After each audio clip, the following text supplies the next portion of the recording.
Почитувани, добро ќе беше Ковачевски наместо брифинзи да се појави во јавноста на дебата со Христијан Мицковски, но тој реши да се крие зад камерите. А бидејќи држи брифинзи, добро ќе беше да го слушне и ова. Почитувани, ДУИ и СДС креира анти-ЕУ фронт. Јавно признаваат дека прават брутална злоупотреба на европското знаменце, знак за процедура за скратување на постапки за усогласување на закони со европските.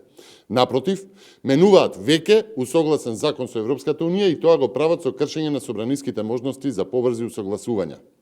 ДУИ и СДС креираат фронт за одбрана на криминалот, туркаат закони на сила, ја кршат демократијата и го суспензираат собранието.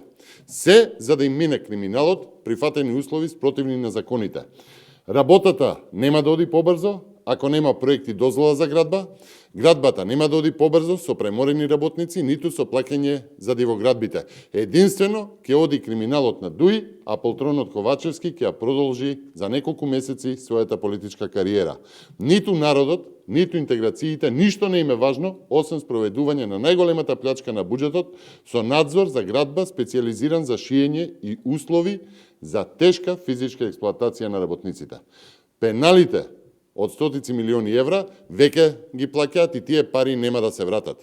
Ковачевски, како најголем измеќар на ДУИ, ги пушти по вода пратениците кои претходно поднесуваа закони за кои што им се сонило дека се потребни за покривање на криминалот, па сега ги тера да учествуваат во криминален и антиевропски чин, да минуваат закони по скратени постапки спротивно на деловник, само да го заштитат криминалот на ДУИ. ДУИ и СДС формираа фронт против ЕУ, а за одбрана на криминалот. Ништо повеќе.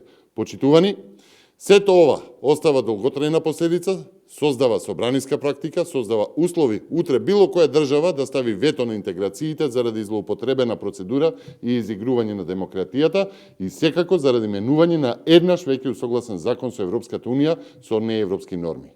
Ви благодарам.